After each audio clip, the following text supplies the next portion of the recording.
마라톤을 하는 분들을 보면은 그들의 끈기나 인내력이 대단하다는 것을 알 수가 있습니다. 마라톤을 완주하는 방법에 대해서 어떤 분이 유튜브에 이렇게 올려놓은 것을 본 적이 있습니다.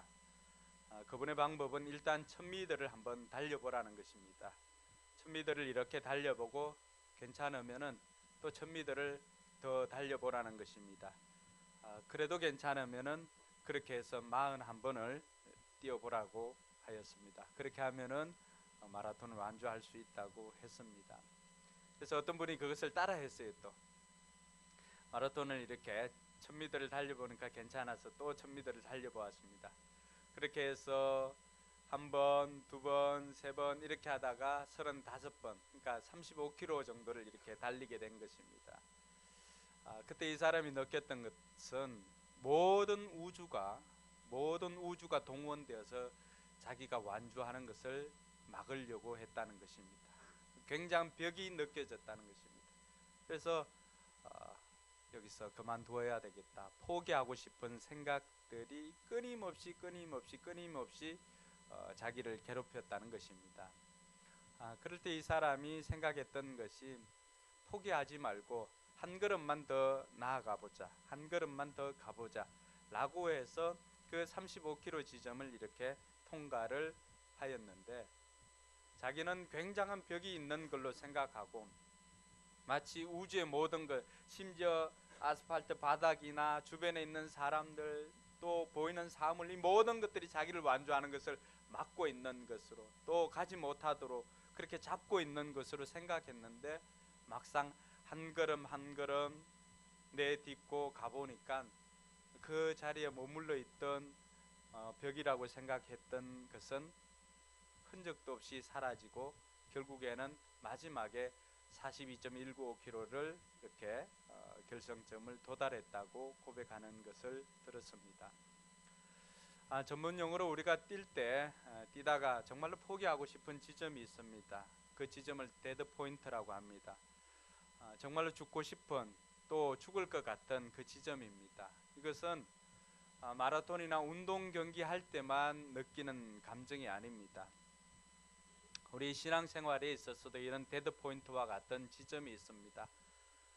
정말로 포기하고 싶은 그런 지점, 내 뜻대로 되지 않고 내가 교회를 다니고 또 예수를 믿고 하면은 내 인생이 좀 제대로 풀릴 것 같았지만은 여전히 꼬이고 정말 이렇게까지 해야 되나라고 할 정도의 지점에 이를 때가 있습니다. 그 지점이 바로 데드 포인트입니다.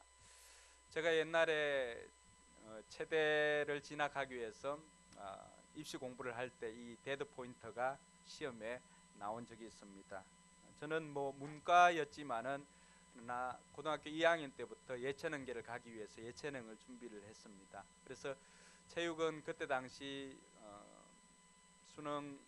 그때는 수능이 아니죠, 학력고사였던가. 그런데 40점이었는데 38점은 받은 것 같아요. 이 데드 포인트와 함께 나왔던 그 문제가 하나 있습니다. 그 문제가 데드 포인트를 지나면은 다시금 살 것 같은 지점이 온다는 것입니다. 그 지점을 뭐라고 하는가, 이게 시험 문제였는데 수십 년 지나도 이게 생각이 납니다. 세컨드 윈드입니다. 두 번째 오는 그 바람. 어떻게 보면은 처음 달릴 때 그 신선한 바람이 이렇게 느껴졌다면, 데드 포인트 그 지점, 보이지 않는 벽이지만은 그러나 묵묵히 한 걸음 한 걸음 또 견디고 지나가다 보면은 어느 순간인가 자기에게 불어오는 이 바람을 느낄 수가 있게 된다는 것입니다. 저는 목사로서 여러분들에게 축복해 주고 싶은 것이 이러한 것입니다. 우리 인생에 누구나 이 데드 포인트는 피할 수가 없습니다. 이 지점을 피할 수가 없다면은 우리는 어떻게 해야 할 것인가 라고 하는 답을 오늘 말씀을 통해서도 찾지만은, 목사로서 여러분들에게 축복해 주고 싶은 것은 그 지점을 힘들다고 포기하지 말고 묵묵히 걸어가시다 보면은 어느 순간인가 성령의 바람을 경험하고 성령님께서 우리에게 주시는 그 회복의 바람, 또 새로운 생명의 바람을 느끼게 될 줄로 믿으시기 바랍니다.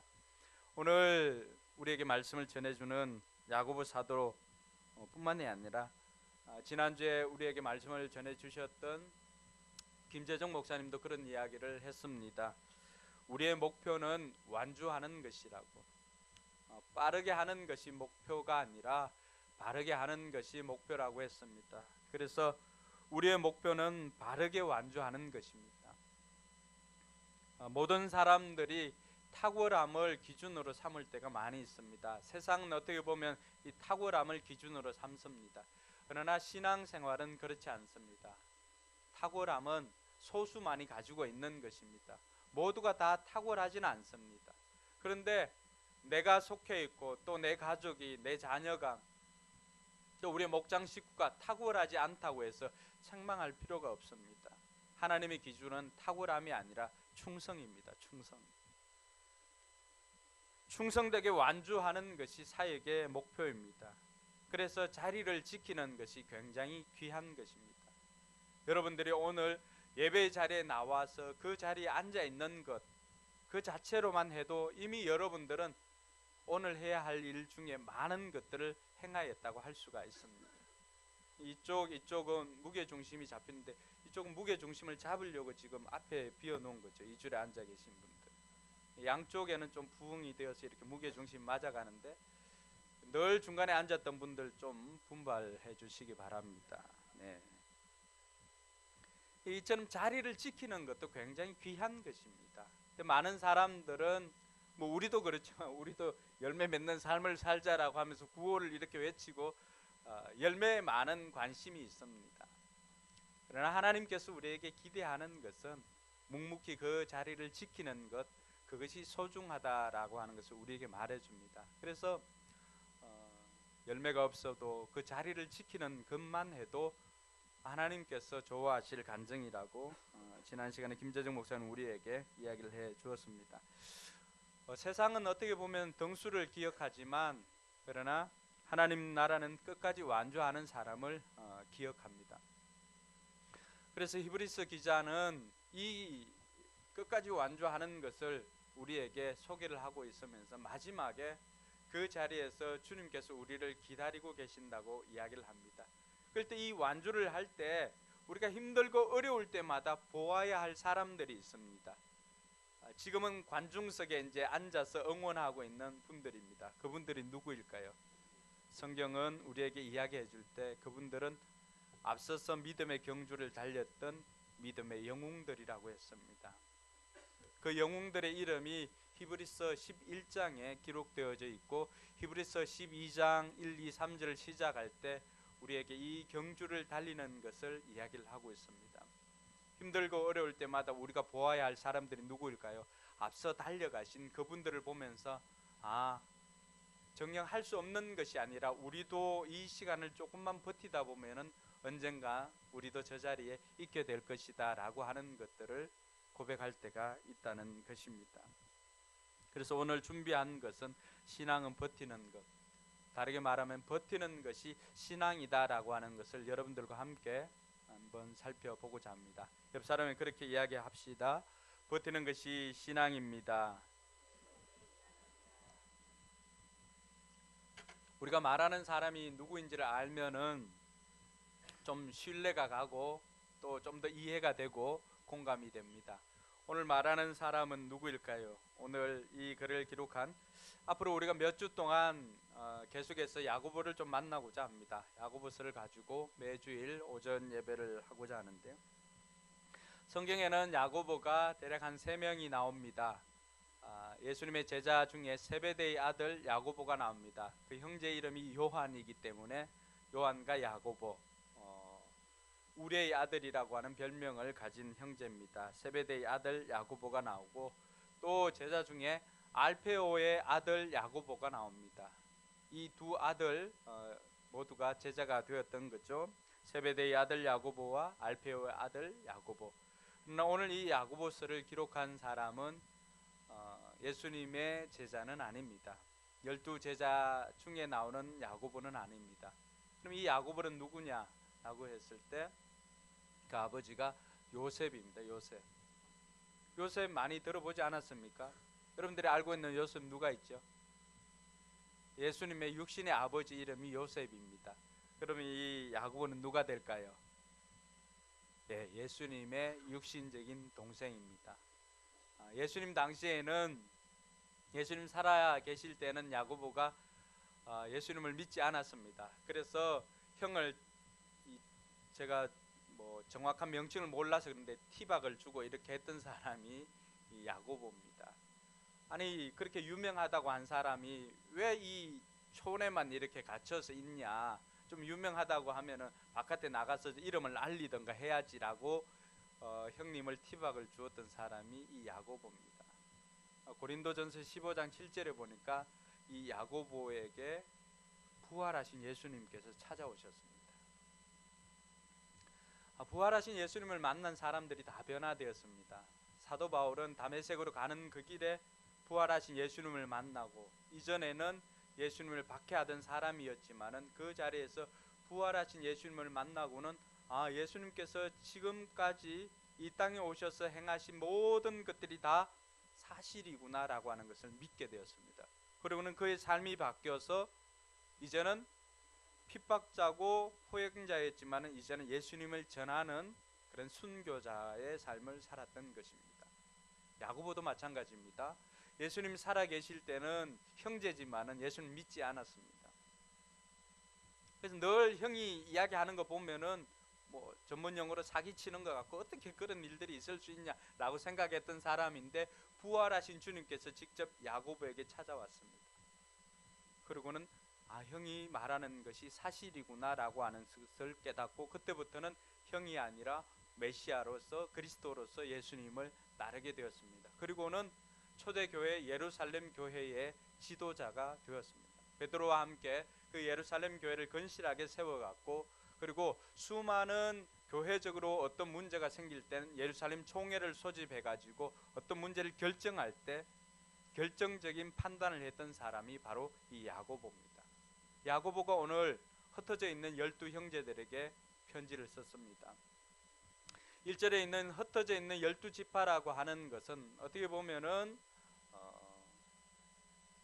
야곱의 자녀 이런 의미도 있겠지만, 좀 더 확장을 해본다면은 세계에 흩어져 사는 믿음의 형제들에게 이 편지를 썼습니다. 그래서 2절에 보면 형제 자매들 이렇게 표현이 나오고 있습니다. 즉 이 말은 야고보가 오늘 이 편지를 쓴 것은 예수 그리스도를 믿어서 하나님의 자녀가 되고 예수 그리스도를 믿어서 한 형제 자매가 된 모든 믿음의 형제 자매들에게 이 편지를 썼다고 생각하시면 됩니다.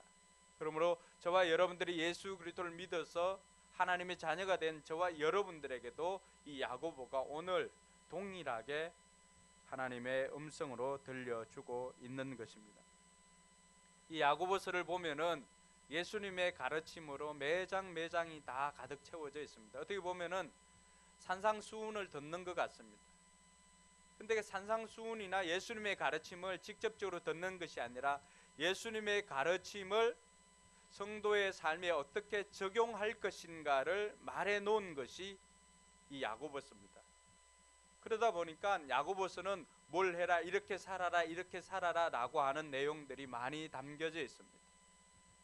우리가 하나님의 말씀을 알고 있습니다. 알고 있는 말씀을 삶에 어떻게 적용할 것인가를 가르쳐주는 것이 야고보서입니다. 그래서 하나님의 말씀을 오늘 이 시대를 살아가고 있는 저와 여러분들은 어떻게 하나님의 말씀을 적용해야 할 것인가에 대한 답을 제시해 주는 것이 야고보서입니다. 그래서 성도로서, 우리가 크리스천으로서 오늘 이 시대를 어떻게 살아갈 것인가에 대한 질문을 한다면은 그 답을 야고보를 통해서 들을 수가 있을 것입니다. 야고보가 첫 번째로 했던 것이 무엇일까요? 모든 세계에 흩어져 있는 믿음의 형제 자매들에게 야고보가 해줄 말이 얼마나 많이 있었겠습니까? 흩어져 있는 형제들에게 많은 말들을 해주고 싶었지만은 제일 처음에 해준 이야기가 무엇일까요? 2절입니다. 같이 한번 읽겠습니다. 시작.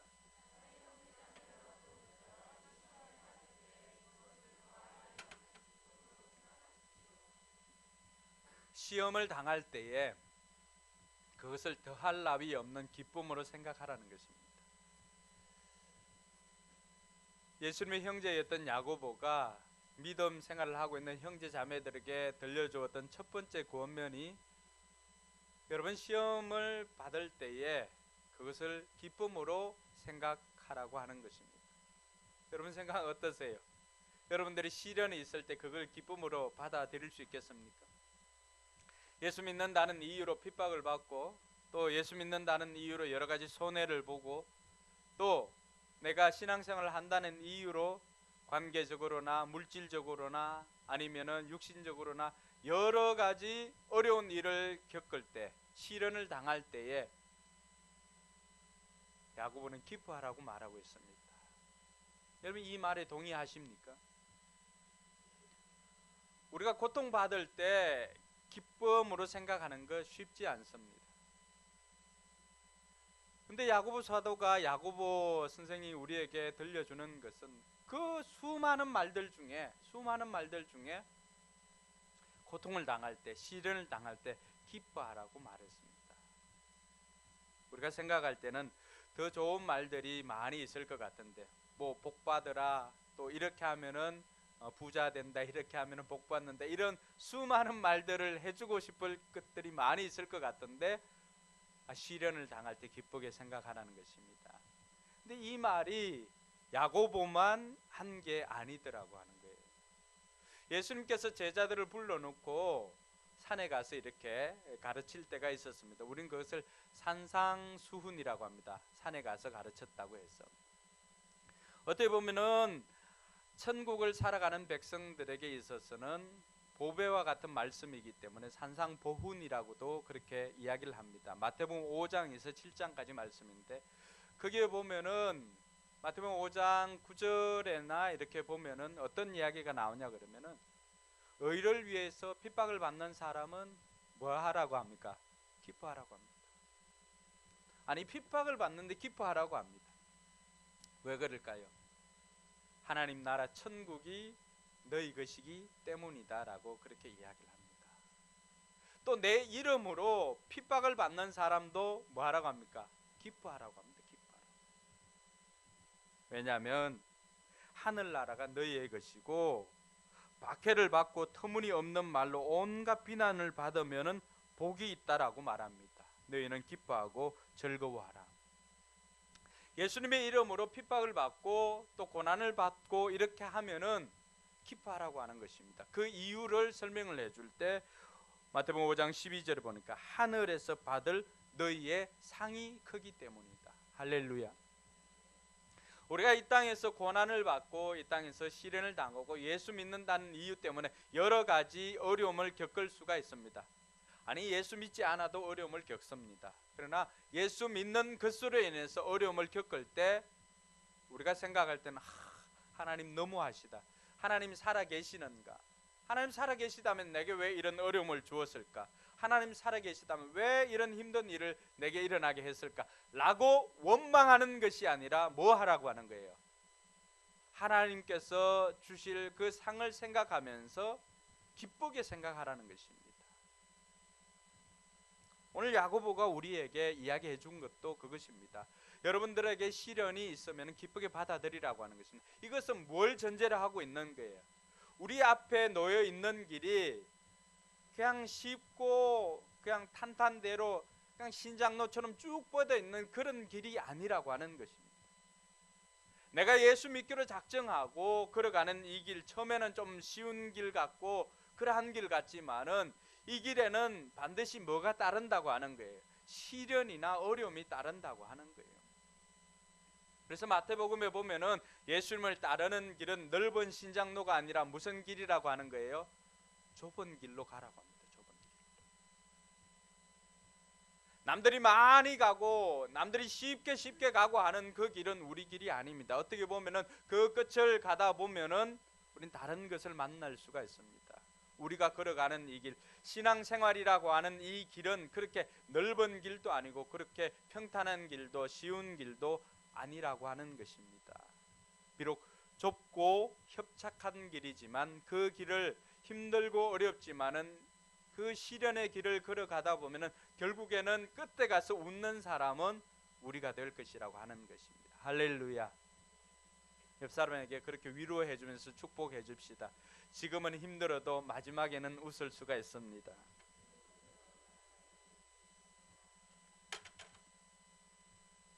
오늘 야고보가 힘들고 어려울 때 이렇게 기쁨으로 여기라고 하는 것은 3절에 보니까 그 이유를 설명해 주고 있습니다. 같이 한번 읽어볼까요? 여러분은 믿음의 시련이 인내를 낳는다는 것을 알고 있습니다. 믿음의 시련이 인내를 낳는다. 이 인내라고 하는 거, 버틴다라고 하는 것인데, 구약의 유대인들은 그 히브리어로 이 인내를 에무나라고 했습니다. 에무나.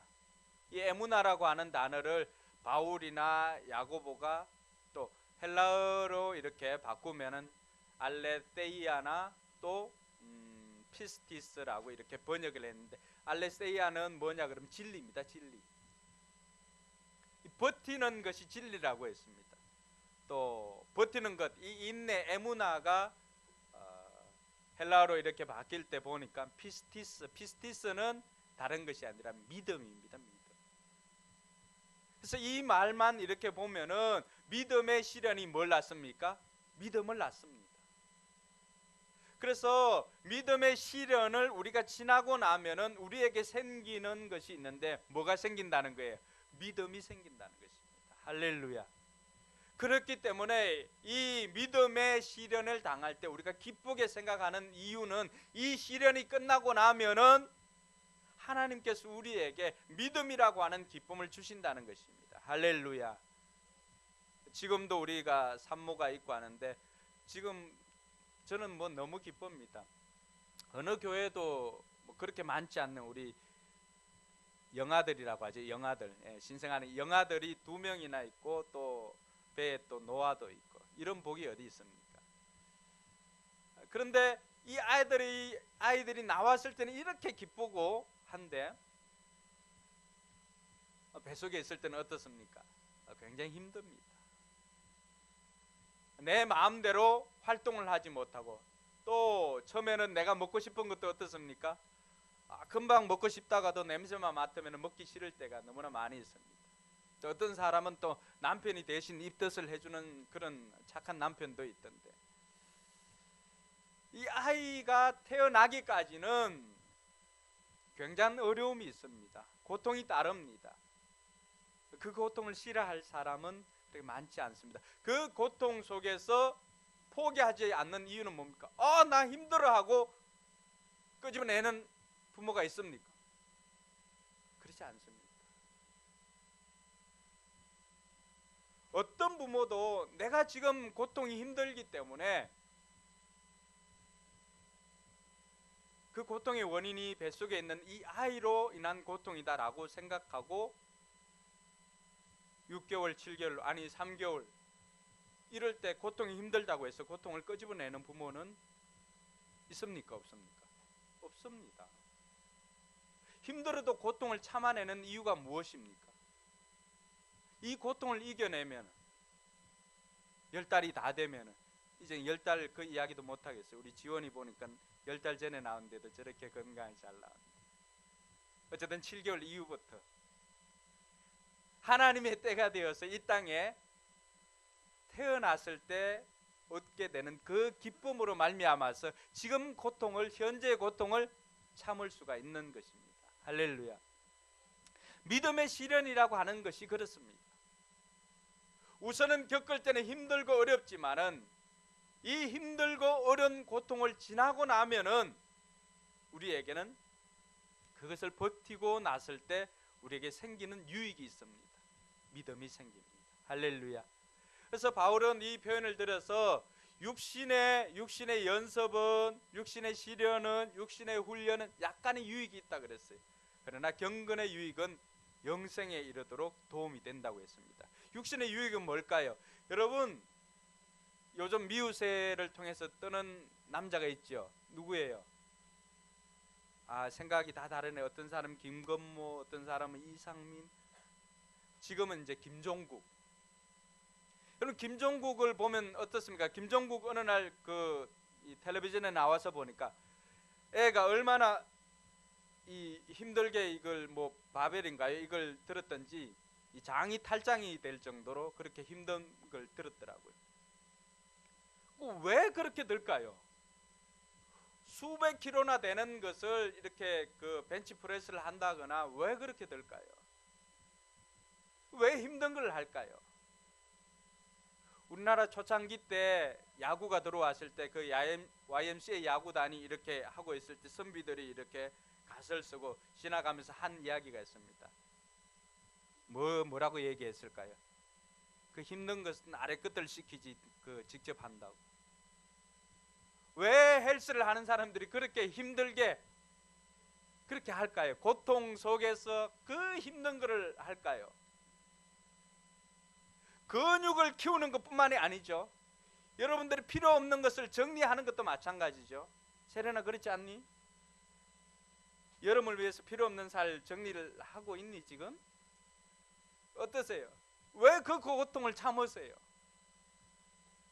그 고통 뒤에 오는 기쁨 때문에 고통을 참을 수가 있습니다. 우리의 믿음의 근육도 마찬가지예요. 육신의 근육도 어떻게 해서 생기냐 그러면은, 예를 들어서 이 바벨을 들 때 더 이상 들 수 없다라고 생각하는 그 순간에 헬스 트레이너들은 언제나 한 번 더 외치는 거 있죠. 13개 한 번 합시다 하고는 12개, 12개, 12개, 뭐 마지막에 13개. 그러고는 한 번 더를 외쳐줍니다. 이제 한계다 생각하고는 더 이상 할 수 없어요 라고 생각하는데, 꼭 옆에서는 한 개만 더 해보라고 이야기를 합니다. 내 머리는 어떻습니까? 내 머리는 한계에 다다라서 여기가 끝이에요. 예를 들어 13개였다면 13개 끝이에요. 13개 하면 다 했다 하고 내 힘을, 모든 힘을 빼려고 하는 그 순간에 트레이너들은 한 개만 더 외칩니다. 그리고는 손을 들어서 대신 같이 이렇게 올려주기도 합니다. 그때 했던 그 한계가 우리의 근육을 찢어 놓습니다. 우리의 근육을 찢어 놓고 왜냐하면 한계를 찢는 거니까. 한계가 찢어지고 난 다음에 우리 뇌는 재빠르게 그것을 메꾸는 작업을 합니다. 여기에 이상이 생겼으니까 빨리 그게 맞도록 대응을 하라고 합니다. 그 순간에 생기는 것이 뭘까요? 근육입니다. 윤우에게 생겼던 알통도 마찬가지예요. 5개만 했는데 5개에서 한 개 더 해가지고 이렇게 할 때, 저는 뭐 우리 집에서 어릴 때 그 민주를 본 적이 있는데, 민주가 어느 날 요만한데 와가지고 이 팔굽 이 윗몸 일으키기 합니다. 어디서 배운지 윗몸 일으키기 하고 팔굽혀펴기 이렇게 하는데 깜짝 놀랐습니다. 윤우보다도 더 3살 때였나요? 3살 여자아이가 여러분 와서 팔굽혀펴기 하고 윗몸 일으키기 한다고 한번 생각해 보십시오. 그 아이의 근육도 마찬가지예요. 육신의 몸의 근육도 힘들고 어려운 순간, 김종국이 아니라도 여기 있는 누구라도 이제는 더 할 수 없어라고 생각하는 순간에 했는 하나 더가 결국에는 근육으로 바뀌어진다면 우리의 믿음도 마찬가지입니다. 이제 더 이상 할 수 없어, 너무 힘들어, 믿음을 지키기가 너무 힘들어, 타협할 거야 라고 생각하고 싶은 그 유혹 속에서 지켰던 그 한 번의 믿음의 행동이 결국에는 우리의 믿음의 한계를 찢어 놓는 것입니다. 그 한계를 찢어야만이, 그 시련을 넘어서야만이 우리에게 믿음의 근력이라고 하는 것이 생깁니다. 할렐루야. 그래서 오늘 야고보가 우리에게 우리의 신앙생활에 있어서 시련은 필연적으로 따라올 것인데, 그 시련을 만나게 되면은 기뻐하라고 하는 것입니다. 왜냐하면 그 시련을 통해서 우리에게 믿음이 생기기 때문입니다. 할렐루야.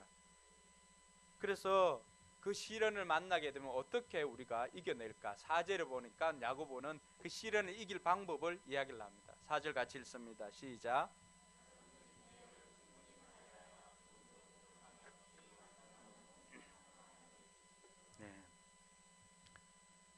인내력을 충분히 발휘하여, 굉장히 어려운 단어인 것 같습니다. 쉬운 말로 표현하면은 여러분은 시련을 당하면 버티십시오, 그 이야기입니다. 버티라는 것입니다. 버틸 때 우리는 완전하고 성숙한 사람이 되는 것입니다. 이 버틴다는 것이 단순히 그냥 참고만 있는 게 아니라 미련하게 참고만 있는 것은 아닙니다. 그 버티는 시간을 통해서 우리는 내일을 준비할 수가 있습니다. 그 버티는 시간은 어떻게 보면 우리의 생장점을 또 한 번 더 이렇게 확장시킬 수 있는 생장 포인트가 될 수가 있습니다. 그래서 신앙은 이 버티는 것으로부터 시작하는 것입니다. 다른 말로 버티는 것이 신앙입니다. 야고보가 우리에게 들려주는 그 신앙을 이기는 방법은 참는 것입니다. 버티는 것입니다. 우리가 그렇게 버틸 때 믿음의 근력이 자라나고 그 근력으로 말미암아서 우리로 하여금 다시금 힘을 얻고 다른 것으로 도전할 수가 있는 것입니다. 여러분이 버틸 때 그럼 하나님은 어떻게 하실까요? 하나님. 여러분이 시련을 당했을 때 하나님은 어떻게 하실까요? 하나님은 여러분들을 모른 척 할까요? 우리는 종종 그렇게 하나님을 오해할 때가 많았습니다.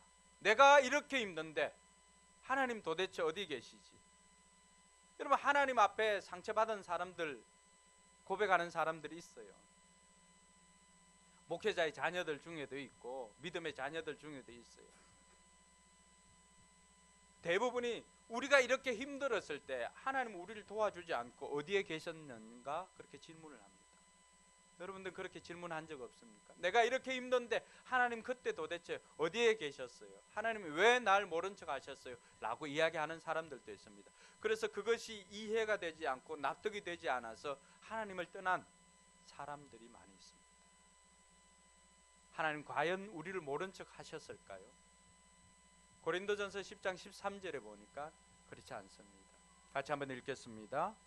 여러분은 사람이 흔히 겪는 시련 밖에 다른 시련을 당한 적이 없습니다.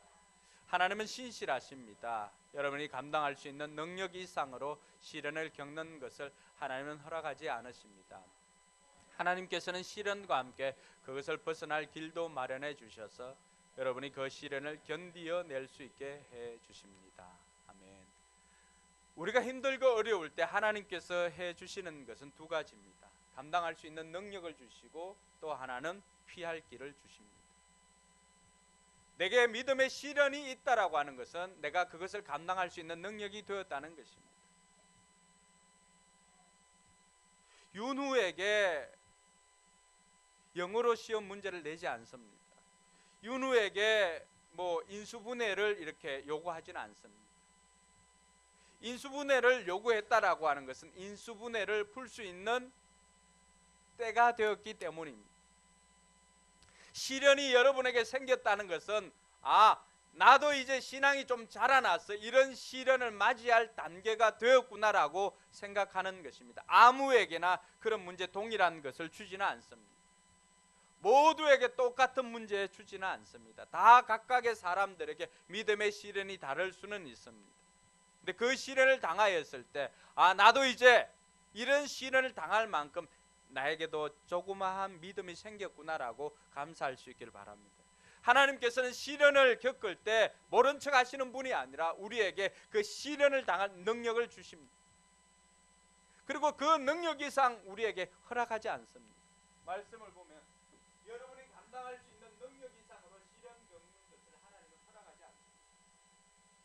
여러분이 겪을만 하니까, 여러분이 이길만 하니까 하나님께서는 그러한 여러분의 힘에 맞는 시련을 주십니다.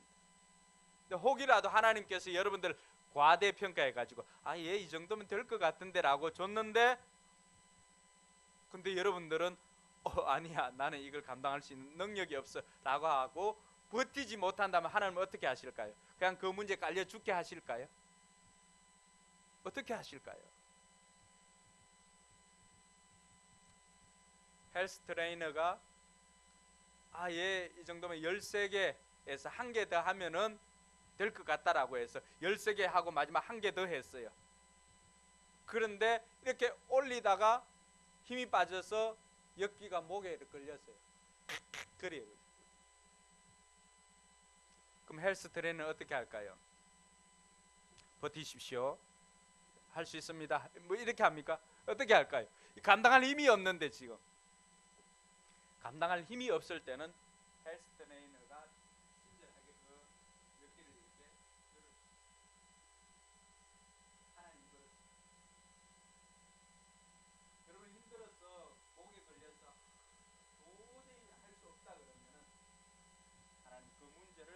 들어주시고 피할 길을 주시는 분이십니다. 할렐루야. 여러분이 시련을 겪을 때 이 하나님에 대한 오해가 없기를 바랍니다. 하나님은 여러분을 미워해서 여러분을 그 어려움 가운데 던져주시는 분이 아닙니다. 그 시간을 통하여서 여러분에게 하나님의 기쁨에 동참할 수 있도록 하나님께서는 능력을 주시고, 또 여러분이 감당할 수 없을 때는 피할 길을 주셔서 우리로 하여금 살게 해주시는 분이 하나님이십니다. 이 하나님을 겪는 저와 여러분들이 되길 주님의 이름으로 축원합니다. 그리고 이렇게 신앙생활에 있어서 버티는 것이 신앙생활이라고 했는데, 어떻게 버텨야 할지 또 어떻게 해야 될지 모르는 사람들에게 오늘 야고보가 가르쳐주는 방법이 하나 있습니다. 이 방법은 저도 사용해 보았는데 할 때마다 효과가 있었습니다. 그래서 여러분들에게 적극 추천합니다. 오늘 말씀 5절을 같이 한번 보도록 하겠습니다. 같이 읽습니다. 시작. 여러분 가운데 누구든지 지혜가 부족하거든 모든 사람에게 아낌없이 주시고 나무라지 않으시는 하나님께 구하십시오. 그리하면 받을 것입니다. 바로 버틸 때 그냥 버티는 것이 아니라 버틸 때 기도하면서 버티라고 가르쳐주고 있습니다. 어떻게 그 시련을 이겨내야 될지 모르는 사람에게 오늘 야고보 사도는 하나님 앞에 기도하면 어떻게 그것을 극복해야 될지 모르는 그 지혜가 없는 사람에게, 시련을 어떻게 이겨내야 될지 지혜가 부족한 사람들이 있다면은 모든 사람들에게 아낌없이 나누어 주시는 그 하나님 앞에 구하라고 하는 것입니다. 할렐루야. 여러분이 감당할 수 없는 여러분의 문제가 있습니까? 그 문제를 가지고 고민하지 말고 하나님 앞에 구하십시오. 구하고 난 다음에 어떻습니까? 그리하면, 성경에 그리하면이라고 나와 있는 단어들 여러분 한번 줄치시고 그대로 한번 해보시기 바랍니다.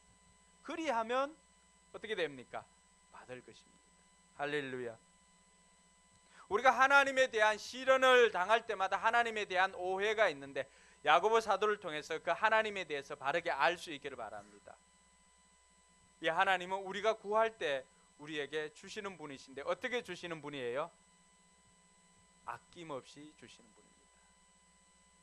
혹이라도 여러분의 친정 어머니가, 친정 아버지는 여러분들에게 아끼고 싶은 것이 있을 수도 있어요.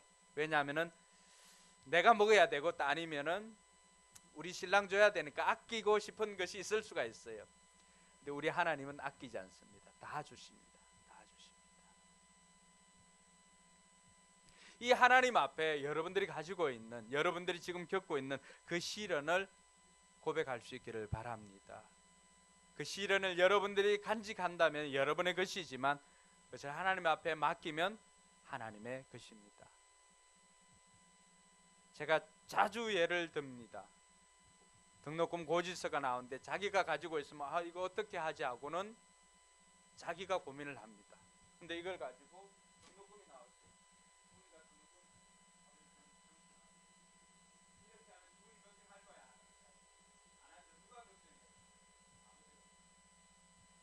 육신의 아버지는 그걸 해결할 수 있는 능력이 없으면 고민이 되겠죠. 하나님은 어떨까요? 우리 하나님은 여러분들이 그런 고민을 해결할 수 있는 능력이 없는 분이에요. 어떤 분이에요? 여러분이 생각하는 하나님은 어떤 분이에요? 지금까지 수많은 믿음의 사람들이 그분을 고백할 때 전능하신 하나님이라고 고백합니다. 못할 것이 없는 분입니다. 여러분들이 어떤 것을 가지고 하나님 아버지께 맡기더라도 그 하나님은 우리의 모든 것들을 다 해결할 수가 있습니다. 할렐루야. 여러분의 시련까지도. 여러분들이 생각할 때 이것도입니다. 네, 그것도 들어주십니다. 여러분들이 하나님 앞에 그 문제를 가지고 나갈 때 하나님께서는 오늘 또 모든 사람에게 아낌없이 주시는 분입니다. 그것을 확정해 주신 것이 무엇입니까? 우리를 위해서 자기 가장 사랑하는 아들 독자 예수도 아끼지 않고 우리를 위해서 내어주신 분이 무엇을 더 아끼겠습니까? 이 하나님을 신뢰하고 나아갈 수 있기를 바랍니다. 그래서 버티는 사람에게 기도가 필요한데 그 기도할 때 가장 먼저 우리가 해야 되는 것은 아버지를 신뢰하라고 하는 것입니다. 이 하나님 아버지를 믿고 맡기라고 하는 것입니다. 그 아버지는 여러분들을 나무라지 않으십니다. 오늘 그 아버지는 어떻게 합니까? 여러분들이 맡길 때 왜 이렇게 했어? 진작 좀 가지고 오지. 그러니까 내가 제때 제대로 살아라고 얘기하지 않았나? 너 이렇게 하라고 얘기하지 않았니? 라고 책망하지 않습니다. 우리 육신의 부모님은 충분히 그럴 수가 있습니다. 내 그때 정신 차리라고 했지, 하지 말라고 했지, 이렇게 이야기를 합니다. 근데 하나님은 어떻습니까? 그렇게 하지 않습니다. 누굴 통해서 알 수 있을까요? 예수님을 보면 알 수가 있습니다. 베드로는 예수님을 모른다고 3번이나 부인했습니다. 배반했습니다.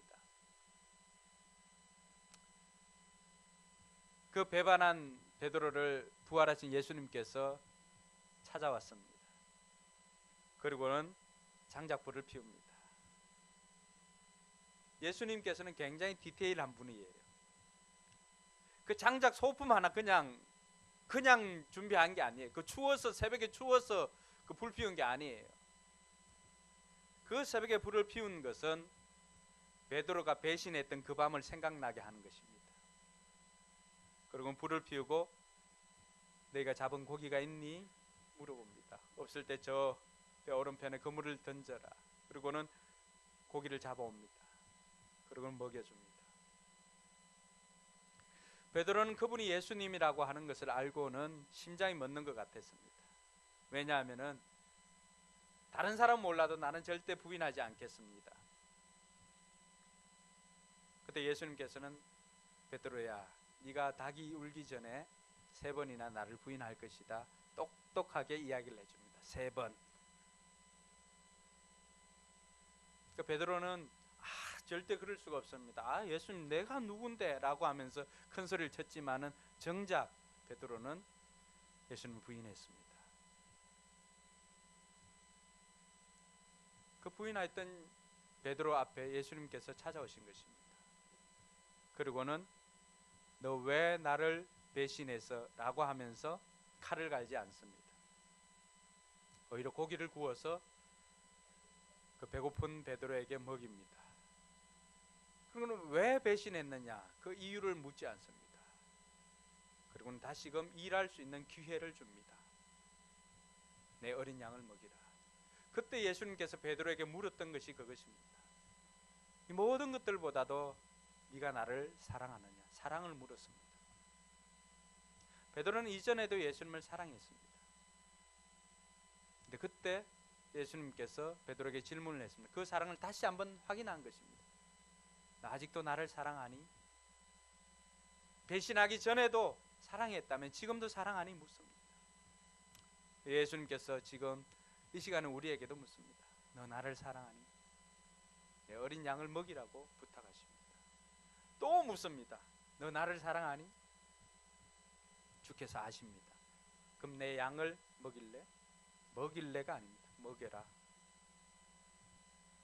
그리고 3번째 묻습니다. 너 나를 사랑하니? 그 순간에 베드로가, 제가 보지는 않았지만 오열을 한 것 같습니다. 지난 날들이 떠오릅니다. 3번이나 모른다고 부인했지만 예수님께서는 3번이나 그것을 회복할 수 있는 기회를 줬습니다. 사랑으로. 지난 날을 책망하지 않으시고는 사랑을 확인하고는 다시금 잃어버렸던 그 사명을 새롭게 주셨습니다. 내 양을 먹이라. 우리 하나님은 우리가 나아갈 때, 어떤 문제로 나아갈 때 우리 하나님은 우리를 나무라 하지 않으십니다. 그리고는 아낌없이 주십니다. 여러분의 어떤 문제로 시련을 당하더라도 때로는 우리가 못나서, 우리가 잘못해서 이런 시련을, 내가 잘못 선택해서 시련을 겪는 것이라 할지라도 그것 가지고 하나님 앞에 나아갈 때 하나님은 우리를 나무라지 않습니다. 여러분의 신랑은 나무랄 때가 있습니다. 왜 이걸 또 이렇게 샀냐고. 신랑보다도 여러분의 아내에게서 더 그런 책망을 들을 때가 많죠. 왜 이렇게 살았냐고, 왜 이렇게 했냐고. 여러분의 하나님은 여러분을 나무라지 않습니다. 실력이 없다고 나무라지 않습니다. 돈 버는 재주가 없다고 나무라지 않습니다. 이웃집 아내보다 살이 쪘다고 나무라지 않습니다. 그 하나님 앞에 나아가십시오. 그 아버지를 신뢰하고 나아가십시오. 그러면 여러분들이 구하는 것 하나님께서는 해결해 주십니다. 둘째로 살펴볼 것은 믿음으로 구하라고 하는 것입니다. 그렇게 하나님 앞에 버티면서 구하고 나아갈 때 믿음으로 구하라고 하는 것입니다. 아, 이거 되겠나라고 하는 것이 아니라 그 마음까지도 가지고 나가서 하나님, 내가 봤을 때는 이거 도저히 이루어질 수 없을 것 같지만은 하나님은 하실 수 있기 때문에 제가 믿음으로 나아갑니다라고 하나님 앞에 믿음으로 나아가십시오. 6절이 그 말씀을 우리에게 들려줍니다. 같이 읽습니다. 조금도 의심하지 말고 믿고 구해야 합니다. 의심하는 사람은 마치 바람에 밀려서 출렁이는 바다 물결과 같습니다.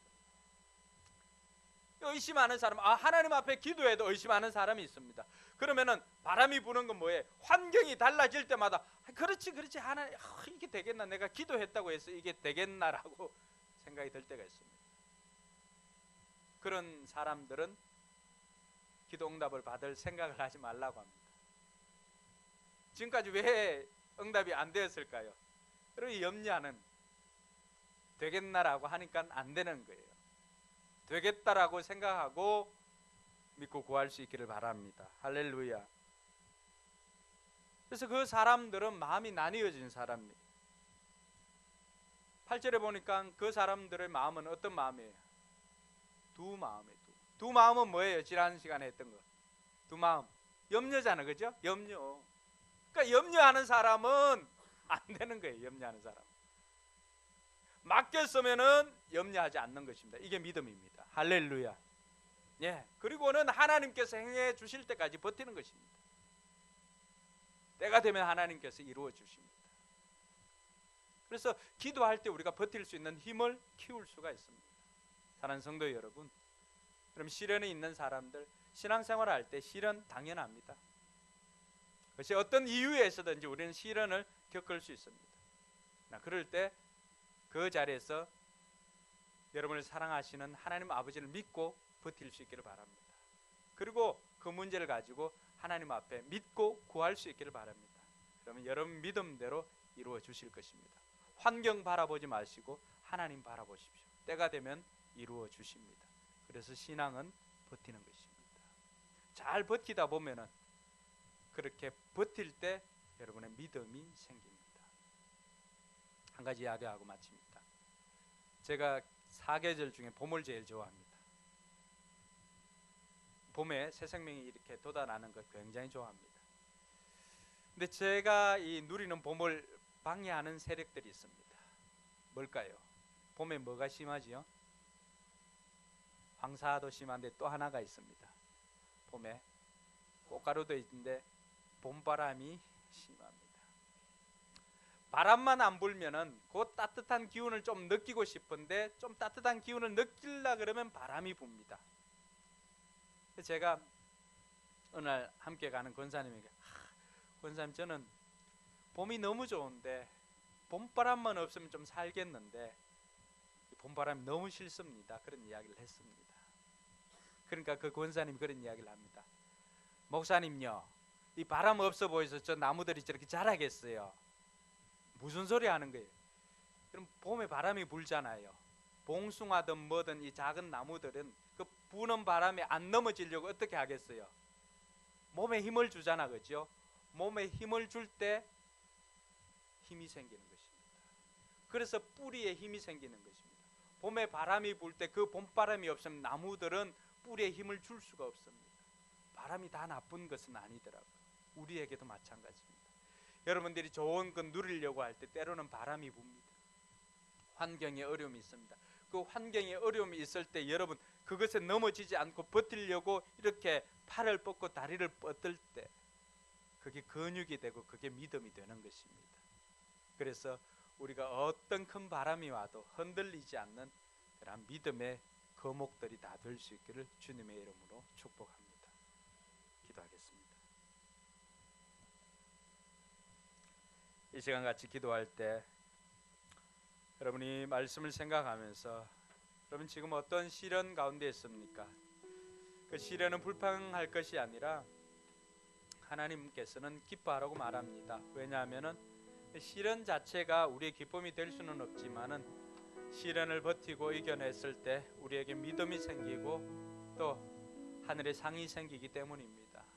그래서 잘 버틸 수 있도록 여러분 하나님 아버지를 신뢰하며 기도로 버틸 수 있기를 바랍니다. 그러면 언젠가는 우리는 함께 기쁨을 누릴 때가 있습니다. 오늘 그 일들을 생각하면서 하나님, 시련 가운데 원망하고 불평하고만 있었습니다. 이제는 기도로 이겨내기를 소망합니다 라고 하나님 앞에 결단할 수 있기를 바랍니다. 기도하겠습니다.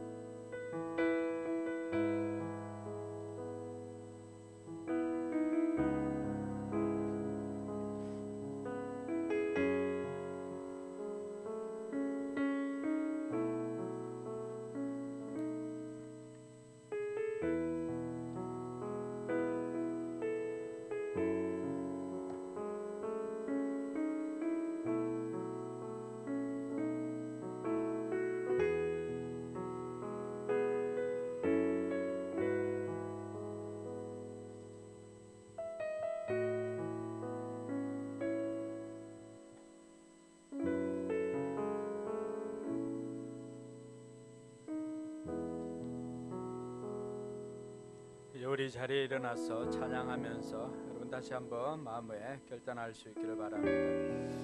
우리는 연약합니다. 하나님의 도움이 필요할 수밖에 없는 존재입니다. 고백하면서 이 찬양 올려드리도록 하겠습니다. 주여, 우린 연약합니다. 주여, 우린 연약합니다.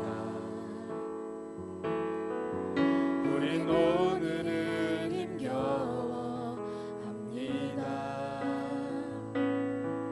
주 뜻 이루며 살기에 부족합니다. 우린 연약합니다. 주여, 우린 넘어집니다. 주여, 우린 넘어집니다. 우린 오류 또 실수합니다.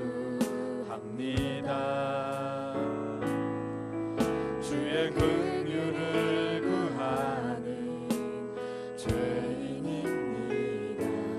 우리 주만 바라봅니다. 주님의 은혜 나갑니다. 한없는 주님의 은혜 온 세상 위에 넘칩니다.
이제는 우리 구주 예수 그리스도의 은혜와 하나님의 무한한 사랑과 성령님의 감화 교통 충만하심의 역사가 버티고 인내할 때 우리의 기도를 들어주시고 꾸짖지 아니하시고 나무라지 아니하시고 우리를 안아주시는 그 하나님, 그 하나님의 그 사랑이 우리 가운데 넘치게 되는 것을 기대하며 살아가는 우리 모든 성도들 머리 위에와 삶의 현장과 교회 위에 이제로부터 영원토록 함께 있을지어다.